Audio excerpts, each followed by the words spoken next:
Hey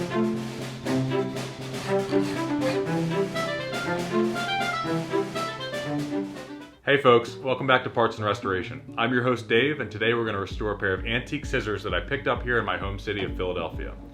These scissors are made of cast iron and they have steel cutting surfaces. I don't know who made them or how old they are because they are unmarked, but they've lived a rough life. They've got deep patina as well as some more recent surface rust, and they've got paint drips on them. They are unusable in present condition. Let's restore them. I'm going to use a product called Evaporust. This stuff is fantastic. It's a non-toxic, rust-dissolving solution. You soak your parts in it, take them out when they're rust-free. They work great. You can use it on wood, plastic, metal, glass, and painted surfaces without those surfaces being damaged. All it does is go after the rust. It's excellent.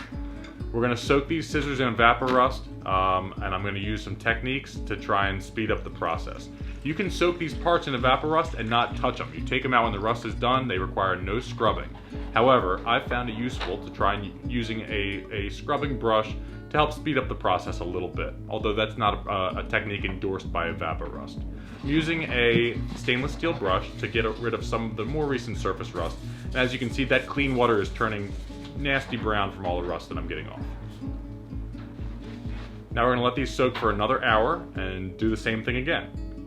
I'm trying to get some of those rust deposits off so that when I let this soak overnight, I have a clean bath of Evaporust for these to sit in. It'll help increase the pot life of the Evaporust. That's some paint that was dripped on, and I'm going to scrape that off just so I can expose the underlying metal to the Evaporust. Now I'm going to let these soak overnight while I go to night work at the firehouse, and we'll come back 14 hours later and see what we have. As you can see, the surface finish has changed. They're nice and gray, they are nice and clean, and I'll wash the Evaporust off with some clean water and dry them so I don't get any flash rusting. Guys, be sure to subscribe to this channel and hit the like button on this video if you enjoy it. Check me out on Instagram at Parts and Restoration, and if you want to support my work, I'm on Patreon under Parts and Restoration as well. Thanks so much. So I'm scraping away some rusty deposits on here that were left behind. Had I left these in the solution a bit longer, that would have been dissolved away as well. And we're going to do a little test assembly here.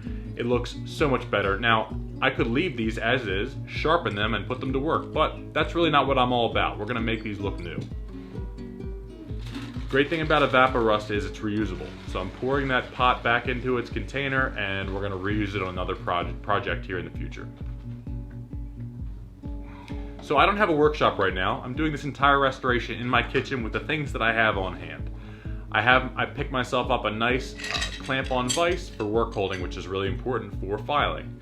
I have a nice assortment of files here, and we have to keep them clean. I've got some pieces of metal that were stuck in the teeth, and those will leave deep gouges on the surface if they're not cleaned away.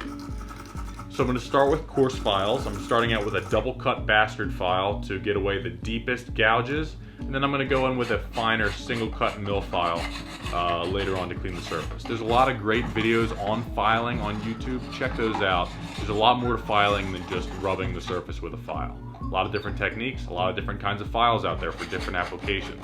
In a moment, you're going to see me using a round rat tail file that I will use a coarse grit and then a coarse cut and then a fine cut later on, just to refinish all these surfaces. There we go, I'm reprofiling the edge, and then I'm going to come in with my round file. I also use half round files. There's one side is flat, one side is round. There's a lot to filing. Check out some filing videos if you're new to filing. So the handles were pretty beat up just from their lifetime of hard use. I'm just going back in and smoothing everything out. These are going to be painted here in a moment, and I just want everything to be nice and smooth. If I'm going to go through the effort to do all this work, I may as well do it right and get everything perfect. I probably spent 4 or 5 hours filing these handles. And that's a technique called draw filing. Really gives you a nice fine finish. And now I'm going in with scotchbrite pads. I went from a coarse scotchbrite all the way to the finest scotchbrite. Now this is the screw. I'm cleaning out the slot and the face of the screw. It was beat up from using the wrong size screwdriver. And now I'm going to reprofile the cutting edge of the blade to about an 11-degree cut. And I'm using a hard Arkansas sharpening stone to just smooth everything out and get the tool extra sharp. I'm moving magic to clean my kitchen, and now we're on to the last steps. I didn't have any masking tape in my kitchen, so I used some Scotch tape. It's just all what I had on hand. That may be what you have on hand. Use what you have at home to do projects like this. Taking your time to do proper masking will make a big difference. Now, on a bare metal surface like this, I'm using some Rust-Oleum bare metal primer to prepare the surface for painting. Being silly there with some Rust-Oleum Farm and Implement paint. This is Troy Built Red, and I did 4 coats of this to a final finish. Now, this is a really satisfying part of any spray painting job, is removing the mask and seeing how well your preparation was. If you do a poor job in preparation, you'll get poor results. Take your time when you're masking. And there's our finished product. Check out the light reflecting off of those blades. They're not perfect. You can see that they've had a bit of a rough life in the past, but they're back to a much prettier state, and they're gonna cut so well, believe me, just wait. And look, that's all from filing and final scotchbrite finishing. Beautiful again. So I'm going to make a collage using these scissors. I got this book for free at a train museum in Baltimore, the B&O Railroad Museum.